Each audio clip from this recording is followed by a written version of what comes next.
Hello and welcome to another episode of the Chopped On podcast. In today's episode, we're going to be talking about Chris Sale's newest extension and some early thoughts on what's going on in spring training.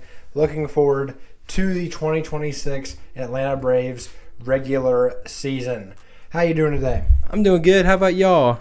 We're here for another episode of the Chopped On podcast, and we have a lot to get into today. Yes, we do. So let's get started. We already alluded to it before, but Chris Sale signs his new extension.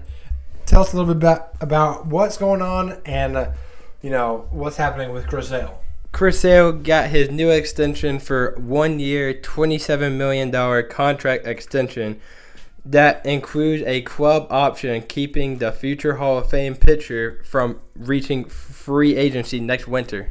That's right. And, we don't know how long Chris Sale is going to pitch the rest of his career. He is getting up there in age. He's had a phenomenal career. But he seemingly is not slowing down, just winning Cy Young, not last season, but the season prior. He's been a great addition for the Braves ever since we traded for him from the Boston Red Sox a few years back. And, he's loving his time in Atlanta. You can see on the Braves social media posts that he's just loving it there. Really enjoying being an Atlanta Brave, and we're lucky to have him because he's an incredible arm, and one that has so far stayed healthy. Hopefully the rest of the arms that we have at our dispense can get back healthy as well. So congratulations to Chris Sale. Glad to have him with a club option at the year prior. So if there is some regression due to age or whatever it may be, the Braves can part ways if they need to. I hope that's not the case. But if they need to, they have that option, and that's great. Now we're going to get into some spring training thoughts, starting with this man. I mean, my goodness. Drake Baldwin, I think he's just going to be a top 3 catcher in the sport this year. He's just incredible. The reigning 2025 NL Rookie of the Year. He hit a triple off of Paul Skeens the other day. This guy is just incredible.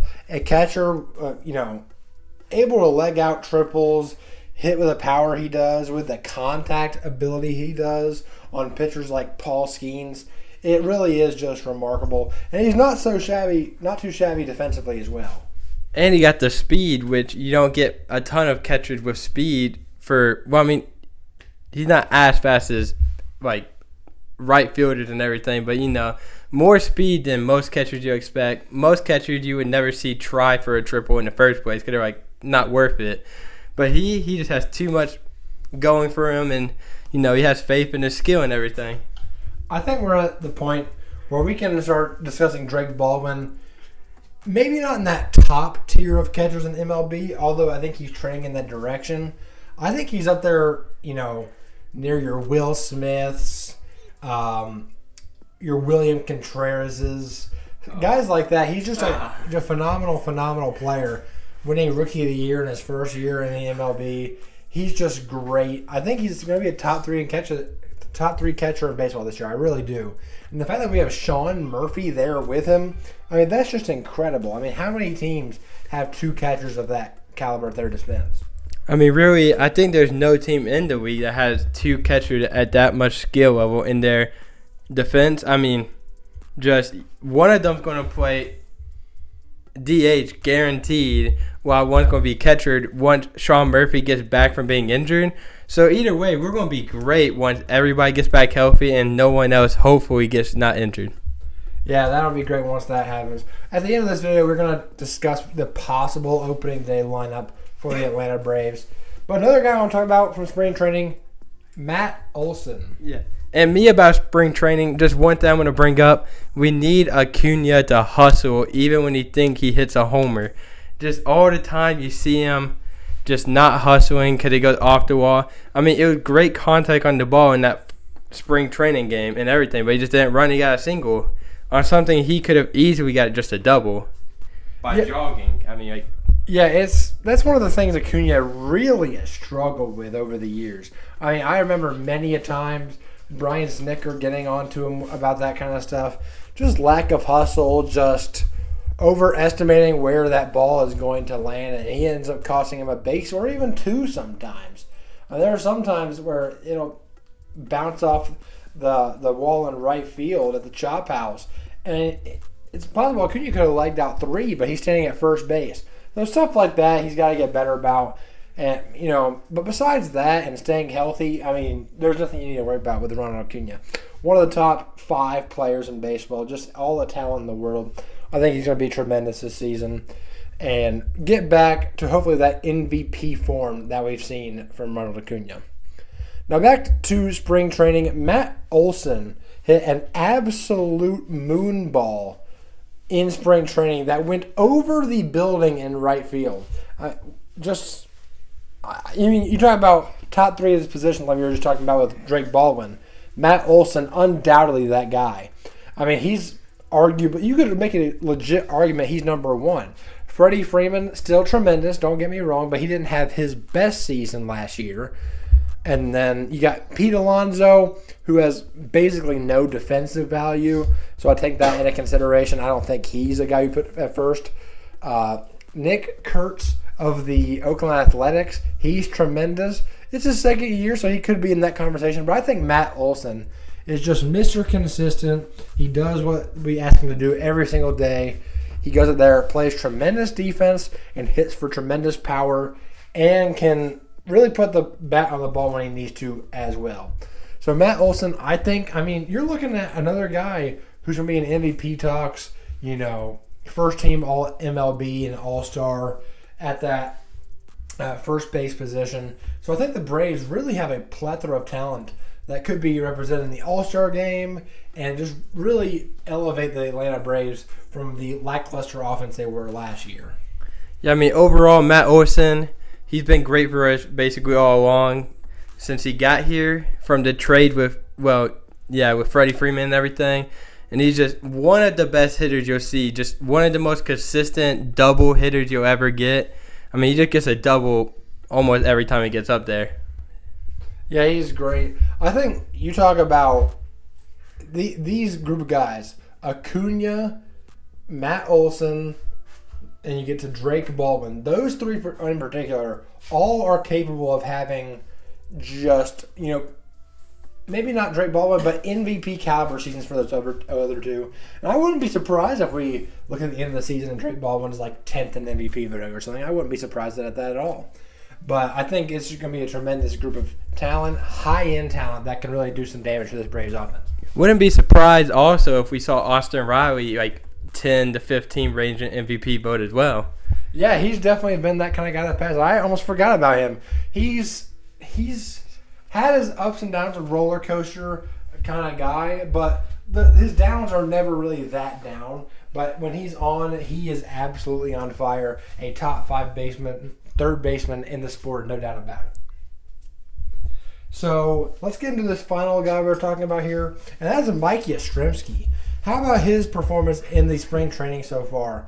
I think having a guy like him as a depth piece that is not going to be starting every single day, it might be. We'll see how things go if they want to play Profar consistently in left field and just DH a rotation of Eli White and Yastrzemski while Sean Murphy is out. But I think that's perfectly fine. I don't think either of those guys that you put in the DH spot are going to really be a big deficit whatsoever.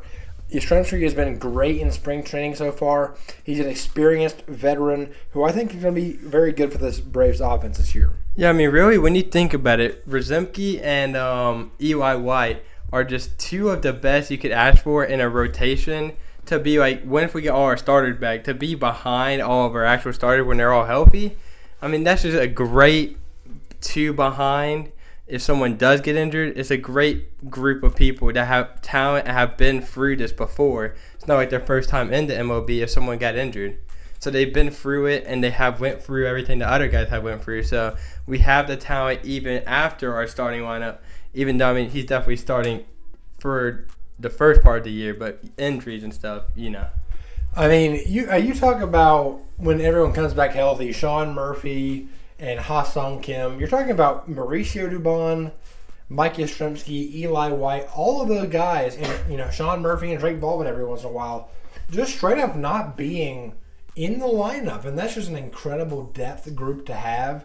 So as long as those top end guys on this Braves roster kind of regress back to the mean where they were lackluster last year, they get back to their normal form this year. This Braves offense isn't going to seem like it missed a beat whatsoever and be, in my opinion, probably a top 5 group in the sport. I think another year under the new hitting staff, I think that should be good for them. Focus more on, making contact with the ball, not striking out as much, but also still having that power element as well. So this final slide here is my projected opening day starting lineup for the Atlanta Braves.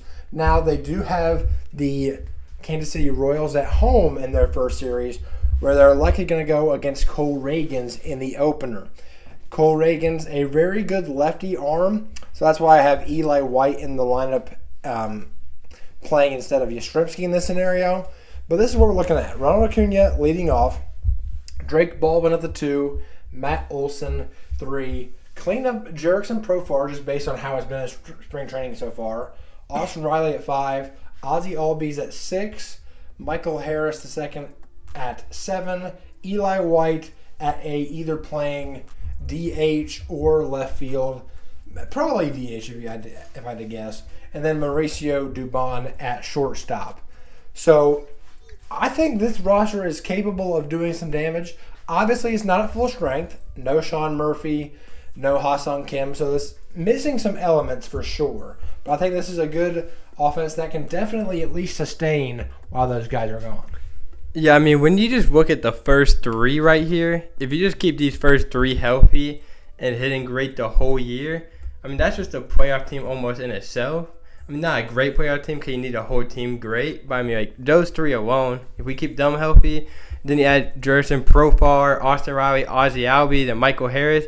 You got Jerickson Profar, a great contact hitter. You got Austin Riley with all the power. Ozzie Albies, just basically great at defense, hitting. Not the best out of all of them, but, still very good. Michael Harris, great glove. But from last year, I'm not going to go like crazy on him from his rookie year. It was not the greatest last year, but hitting. But, yeah, I believe that he'll get back. Because I think a lot of it is the pitching coach from last year. They had to get used to it. I mean, not the pitching coach. Sorry about that. Hitting coach. They had to get used to him and everything. So, they had to get used to it. Michael Harris started off the season so bad at hitting. But I think by the end of the year you looked at last year, he got his normalcy back and started hitting better. So I think this team will come back with how they were before last year and just get back on a run. I agree. You look at this top 3, I mean, good luck finding a better top 3 of the order in baseball than Acuna, Baldwin, and Olson. I mean, really. And then you get down to Profar, who was really good in his last year for the Padres. Got suspended last year, missed a lot of time, but I still like Profar a lot. And then Austin Riley at the 5 hole. That's a tremendous top 5. Just unbelievable. And if Ozzie and Michael Harris can go back to their normal selves, I mean, that's one of the best starting lineups in baseball. Then eventually you'll add Ha-Seong Kim and Sean Murphy to that. That's just absolutely disgusting. So I'm looking forward to this Atlanta Braves offense and the pitching staff, although also injured. That's going to be a longer process for the rotation guys to come back, so the pitching is probably a little bit more of a concern. We'll get into that in another podcast. But this episode, I think we're going to go ahead and wrap up. Thank you guys so much for tuning in. Any final thoughts before we head out on this Atlanta Braves lineup and what you've seen in spring training so far? Yeah, just really excited for the season coming up and just can't wait for it and everything. And that's all I really got. All right. So thank you guys for watching. We'll see you in another episode of the Chopped On Podcast.